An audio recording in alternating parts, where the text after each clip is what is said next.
Hey everybody, this is Rabikin. I'm going to do a commentary video on a Mogador game that I just played. Wound up getting out of the match with 5 kills and 180,000 in damage, but I wanted to highlight this ambush build, I like to call it. This is mainly good for ranked. I would normally use a range build if I was going to play a random match, just because the range is going to be a lot more effective, and you can keep your guns running at safe distances and keep farming throughout the match. But start off with a build standard. You always go with preventive maintenance first, last stand. Then for this, I would recommend picking up survivability expert. You need every bit of HP that you can get. Then concealment, and then the very next set of priority that I would go for is radiolocation. And then I would go with expert marksman because anytime you're in a turn, it's really difficult to keep your turrets on target. And the last 3 points when this is the new French commander that has the new talents, but the last 3 points you would want to put in basic firing training just because it would increase your reload quite effectively. This one's really difficult for a DD to pull off. You'd have to be a gunboat build and dodge shells most of the match to activate that. Sparks of Resistance is very easy to get, especially in ranked, because you can speed off to a cap and get caps. There have been quite a few matches where I've capped every cap, and getting that extra plus 1% fire damage is really helpful. Fully armed, you can dev strike if you hit every torpedo on side with a Mogador. It's got a 2 launcher and a 3 launcher, 5 torps that hit pretty well. Let's see, I got the broad pendant blue tracer guns and it sends off a single flare. I didn't actually have those mounted in the replay, but we'll get to that in just a moment. As far as modules go, main armaments mod, engine speed boost 1. It's a godsend for this ship. Aiming system mod 1, I'd even recommend it for random builds because the AA defense on the ship is really terrible. Propulsion mod 2, makes it really easy to go fast and slow. Concealment expert, and I would even recommend using this on the gunboat build, just because it'll get your concealment to 7.9, but currently my concealment's 7.1, so it gives you a tight uh, range to use your torpedoes that go 75 knots and 8 kilometers. Base reload on the ship right now is 7 seconds, but reload booster and everything makes it better. Of course, premium consumables. And I'll get the match started here in just a second.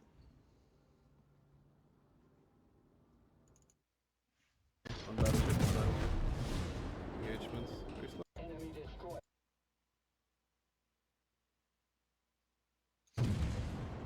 Alright, so this one But is at least we're a not going sleeping with our giant aim map. player right now, which is important. You turn this volume down. But I was turning I on was towards listening the to ships. Isolate while I was playing this game. So essentially on this one, especially in the Mogador, if you don't have another Mogador on the other team, you can always rush the A-cap before anyone else can get there. You can always make it inside that angle. Pretty much the only threats that you have are Tashkents, and essentially, so Tashkent can get there in time to possibly stop you. Otherwise, another French DD, of course. So I speed boost right away. I'm fortunate because I have a Neptune that follows me. He ends up making a choice where he sets up at G3 initially to help and then goes on the backside. So with this, when I'm going to prepare into the gap, I always have my gun set for the side that I'm going to be turning to. So I'll go turn left into the cap, which would give my broadside to the right. One thing to note about the Mogador is the torpedoes always come up by the time you reach the cap point, so you can get really lucky sometimes and catch people unaware.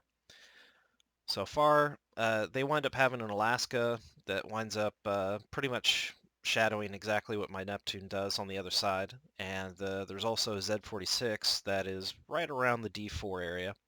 So I have RPF, As I set up the turn, I send torps in the direction of the RPF. I'm briefly detected.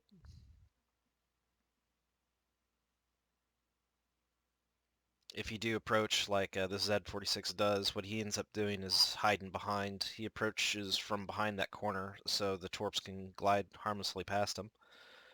So now I get into the cap, I get behind cover because I'm fearing that the radar is going to hit from, either the radar or the Hydra is going to hit from the Z46 or the radar from the Alaska.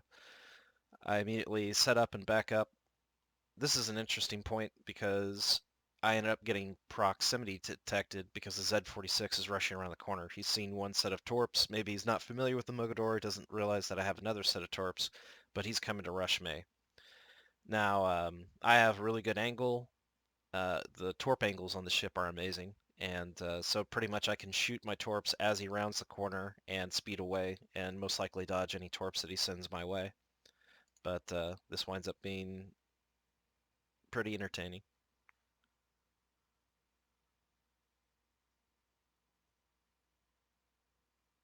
So he comes around the corner, and even though he knows he's there, he doesn't really have any time to react, and he just gets nuked.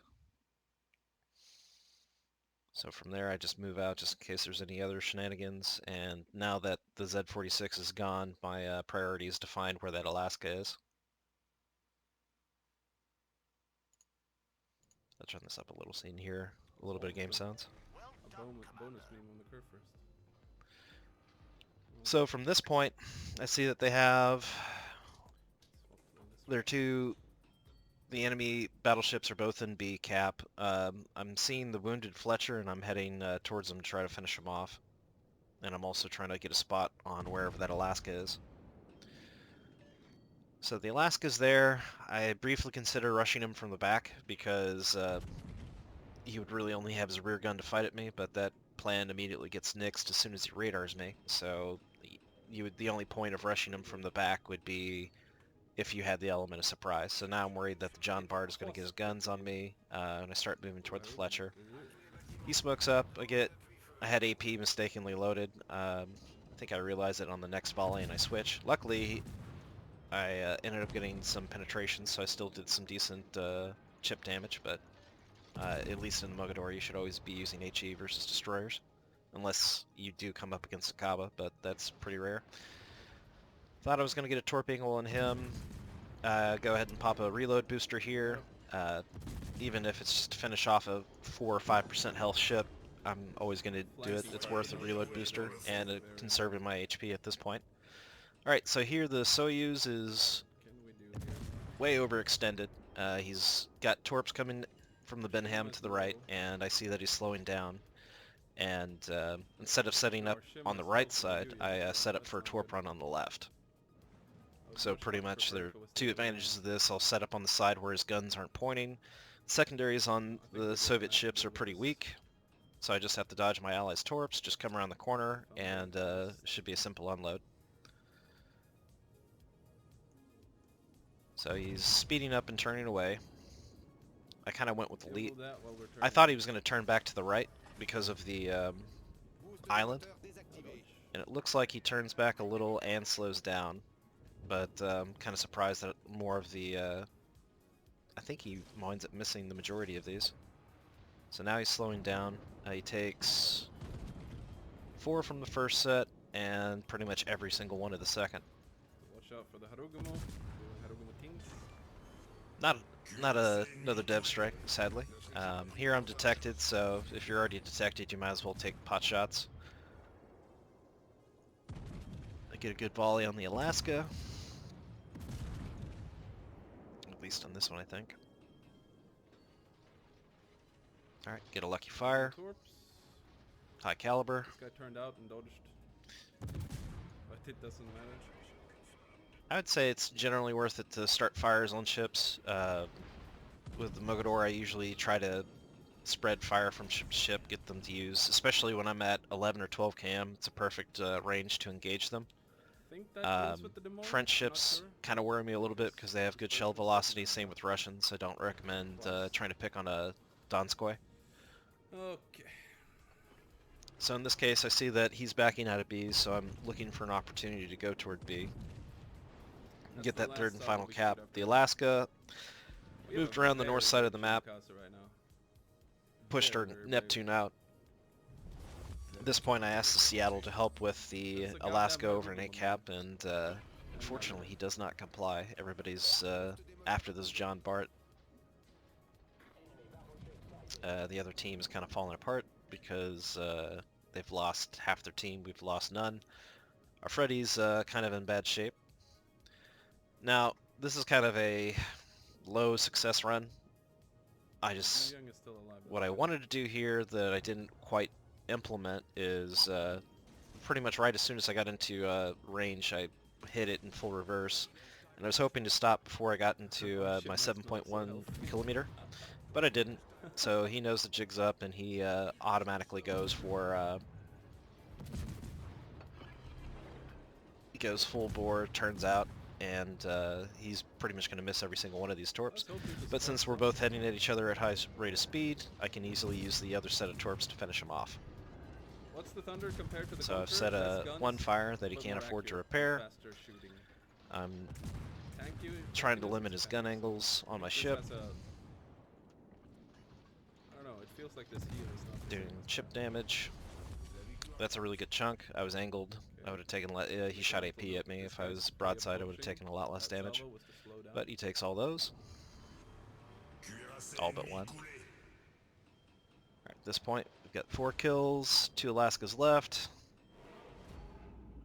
And we're so far ahead at this point, normally the smart thing would be is just chip away at him at range, but the Alaska's kind of distracted, and I Really wanted a hoping for Kraken, a so I super decided to shot fire on on this him. Urugo. If the match was a little bit closer, I wouldn't recommend. I would just stay further out. Did he get a Send stealth some reset torps off at that? him. Surely not, no. Again, it's always better to wait for broadside torps, but I think he was distracted, and I yeah, overestimated. you'll notice that as I fire at him, he's pretty much completely focused on Got a that good Benham, turn, guys. which actually has more torpedoes than me, so it's an understandable threat. I keep shooting HE at him. Definitely could have placed more. I had 16 shatters there because I'm not placing shells on the superstructure, which is basically the only thing I can pin. But as soon as I get broadside, I switch to AP, and you'll notice that I can pin the upper belt and superstructure very well. I kind of got greedy and was trying to go for a Citadel, but Alaska's a little better protected than most cruisers. Get a reload booster, and I'm able to secure the Kraken. And then pretty much as soon as the ship is done, that shortly ends this match. Another one.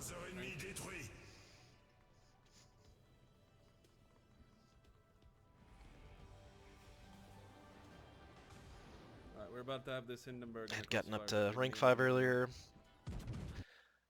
and of course had to save the replay, but as far as the game score went, I basically had 180k damage. Let's see if I can go back one screen.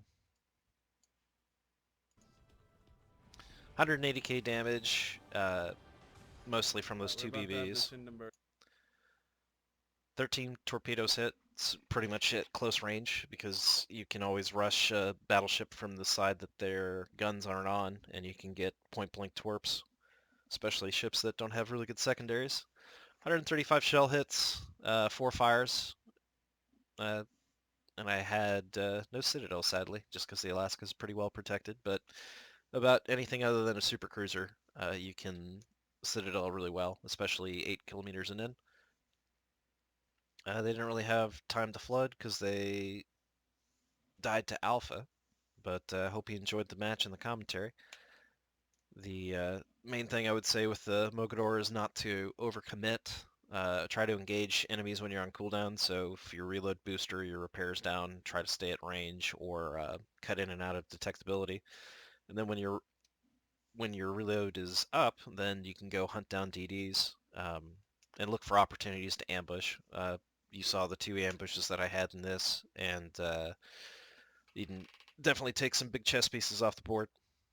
Hope you enjoyed the commentary, and like and subscribe if you want more.